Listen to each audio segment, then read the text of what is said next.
We want to be as much as possible on the water and develop the equipment. I'm sure we have someone into the office driving the company with 1000% of trust, and this is important since the first day. Julian joined the company 9 years ago. He started with Manera, and since this summer, he's now getting into F1. He's ready to jump a little bit more into F1. So we take care now about the communication and marketing of F1. I was doing that part, but since we have so many products now, it's good to have Julian taking over the communication and the marketing. I will have more time for the R&D, production, product development, and as well, he will do it much better than I do it, so this is perfect. This is me and Sophie a long time ago. Our first office was in our room, so we have to remember those things. I'm gonna explain you how much we work for the R&D. This is really my part, this is my passion, so it's really important at F1. First, the team. We have Timothy, is a project manager, so he's in charge of all the timings, checking everything is going right, everything will be in time. He's always Mr. No, because we try to innovate all the time, and someone has to say, okay, now this is finished, you have to do a validation, so we call him Mr. No. He's the guarantee that everything will be in time. We have Raphael, another Raphael, we call him Doc. He's in the company since this winter. He's a composite engineer, so this is giving us a lot of help for foiling, boards, and all the composite products. Nicola is a young engineer. He just started at F1 and is taking care of all accessories, so bar, safety system, pad, strap, foot plate, all those. He's young and super passionate, a lot of energy. Jules is ex-French pro rider for us, and he's at engineer school, and it's half time in the office and half time at the school. So it's good to have pro riders with high level, knowing really well all our discipline and getting into study of engineering. It's quite rare. Some riders, they go into teaching the sport or some other part, but Jules is getting into engineering. It's a good news. At Manea, they have two product designers, Vincent and AWSI. They do some collaboration with the F1 team sometimes on some products, like most of the time accessories. And then we have our designer, Robert and Charles. Robert is our kite designer since 10 years, and he's the only one in F1. So every kite or wings you see, they are done by Robert. Charles is naval architect, and he's with us with 10 years about, same thing. And he's in charge of every foil and every board. So he used to be the SAP when we used to do a lot of SAP, but he can do the twin tip, the surfboard, the foil, everything that is into or just above the water. So this is our team. The main characteristic of everyone is passion about developing and the sport, of course.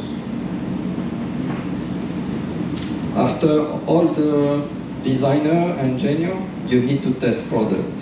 And this is my part since the first day, of course. Every product that you see in the catalog, 90% of them, they have been tested by myself. So more we have product and more time we need on the water. It's really impressive those days how many products we and how many times we spend on the water. The team was only myself and Mika. Mika was kitesurf world champion in the early 2000s, and it's been 16 years that we test together. It's really easy to remember when Mika arrived because it was for the Bandit one. Now we are presenting the Bandit 60. So with Mika, we don't need to talk, you know. We go on the beach, we know what we have to do, we know each other. We have the same goal, the same passion, and we can test like every day, 4 or 5 hours per day, no problem. And because we have a lot more products, and of course I'm getting older, we need some new young people into the team. Now we have Jules, that is an engineer, but is also coming with us for the testing. And we have Paul and Charles. Charles is around. Where are you, Charles? Yeah. He's kite foil world champion this year in Tarifa in June, freestyle and big air. And he's good at the test, he loves testing, and he's learning how to design. Because Robert is 65 years old, and he's teaching to Charles how to design kite and wings. So we can be 5 testers some days at the beach. If Charles is away for competition or someone is in holidays, we are always like 2 or 3 people or 4 ready for testing every day. It's really a big team now, and they learn more and more every session, so it's cool.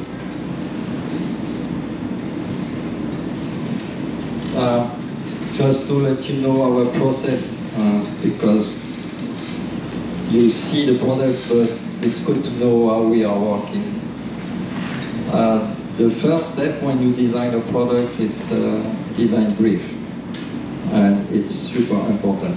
What we would like, how it should work, for who it is, how it should be, what is the program, all those things are super important. Second step is the design something, so you have to talk with the designer and everybody. Third step, when you get the prototype, it's the testing and the feedback of the testing. The fourth step is, after the testing, what we should improve. What is good, what we would like, are we into the brief, are we going away from the brief, that is important. And 5th step is to design the next prototype. Those 5 steps are important, and it's really rare to have people really taking care of everyone, you know. Most of the testers, they do the testing, but they don't really do the improvement that we need. They don't really know how to design, so we try to have the testers involved into each steps also, it's important. Design brief is important, especially for us. What we really love at F1 is not to make a product that will do a single thing. Because we like complicated things, when it's too easy, it's not fun, and we don't like it much. Our targets are really high. Like when, for example, you have the Bandit that was on the market for 16 years now, and that was our only kite in the range. And it's really impressive what you can do with a Bandit. You can give it to a school, and you can give it to pro riders.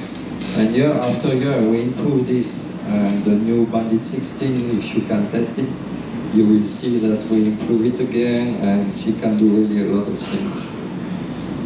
A Bandit is a good example, but the Phantom is a good example for foil as well. If you try a Phantom and all the different sizes, you can be amazed by what you can do, from learning to surfing or downwinding, early planning. You know, we have our criteria are like wide. We're not going to do a product for doing only one single thing. What we also like is, a good example is the eagle, the high aspect foil. When the first people tried it, they were surprised not by the glide and the downwind side, but they said, this is such an easy foil for the high aspect foil, and this is also really maneuverable. So this is what we really like. We like to do a high aspect foil, but it should be easy to use. It should have early planing, and it should have quick turning as well. So sometimes we look kind of a little bit slow on our product introduction, because I think we are spending more time on that. You know, we could have pulled out the high aspect foil like 2 years ago, but it will not have been as complete as the eagle is. It's many different points that we have to look at. You know, the wind range of all our kites, the bandit.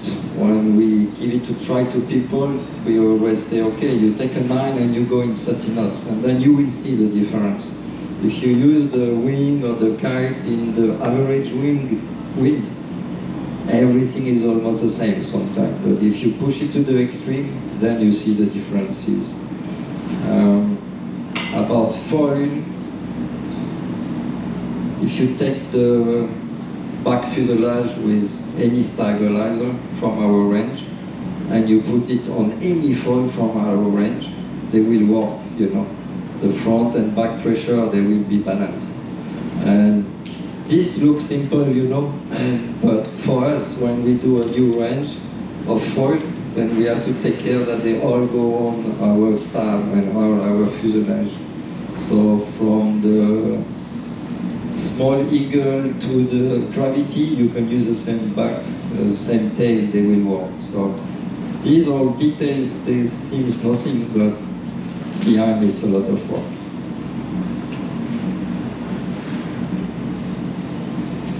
So how we do it? Because after a brief, after getting a prototype, we need to know how to build them. For kite and wings, we work with the factory in China. So if we send the file the Sunday evening for 2 to 4 prototype kite or wings, they reach my office the next Friday. So there is 3 days for production and 2 days for shipping from China to France. So from Sunday to Friday, they get into my office. Friday afternoon, we look for the weather forecast, and if we need, we can drive 1 or 2 hours, you know, east or west from Montpellier, our town, to find some wind. And we try to achieve the test Friday, Saturday, Sunday, and design a new product, a new kite or wing the next Sunday, send it to factory and so on. So when we are in a full swing and we get the right wing, we can test 4 kites or 5 wings every week. That is a lot. For boards, we don't have a shaping room and a workshop in France. We do the same.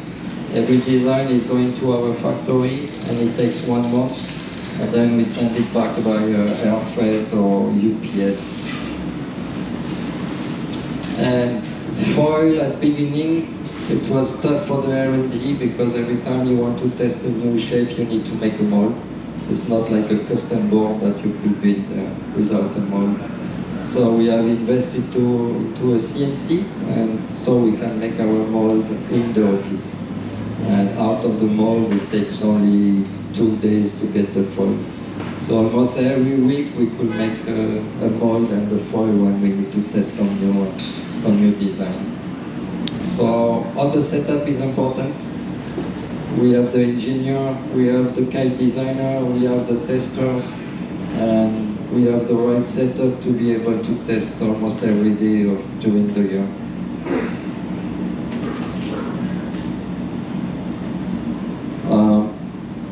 Number of samples.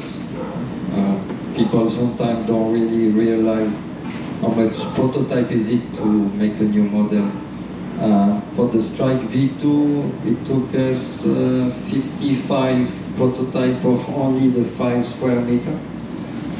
When the 5 square meter is done, then we jump into the other sizes, and it's like 1 to 4 or 5 samples for each sizes. So altogether, it's like 80 prototype for the Strike V2. Then you have to imagine how many days of wind we need to get to test all those. For the Bandit, we always start with the 9 square meter because we can go from about 15 knots to 30 knots with a 9, so we are sure to be able to test every day. And when the 9 is finished, it's easy to go to the bigger size and smaller size. For the wing, we always start with the 5 because it's the wing we can use almost the same, 48 knots, we can go with the 5 up to 30 something. So it's about 200 prototypes of kite and wing every year that goes through our hands. For kite testing is a little bit more complicated because when you receive the kite, you need to adjust the bridle. Be sure you have the right setup before you can test it.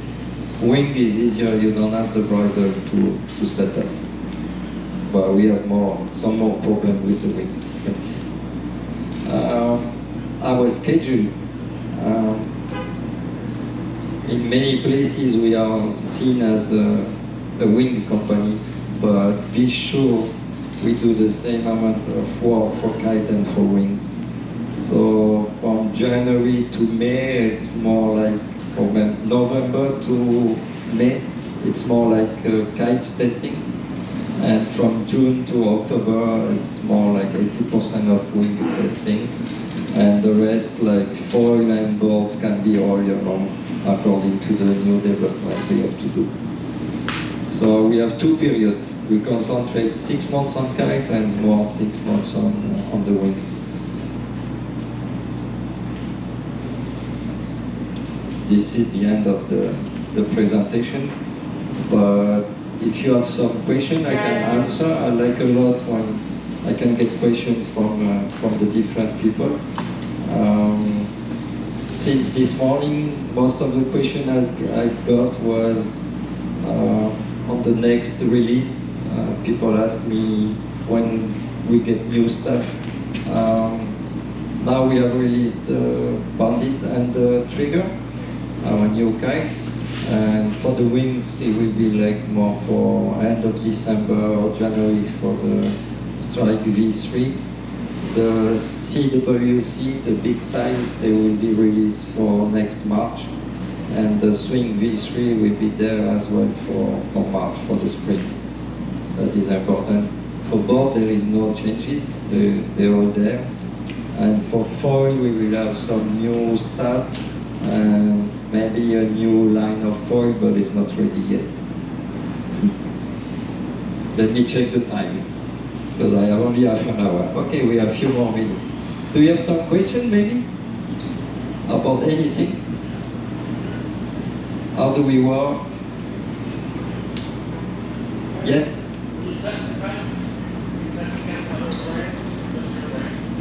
Important, yeah.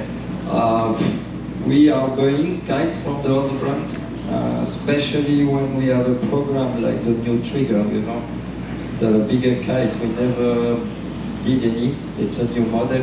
So first we have to buy every bigger kite, test them, see what they do, what could be improved, and what we would like to have at the end. So yeah, we do it when it's new. For boards, it's quite rare that we test other boards. Sometimes our team of testers do it, or our provider. They test some new board, they send me email and say, test this.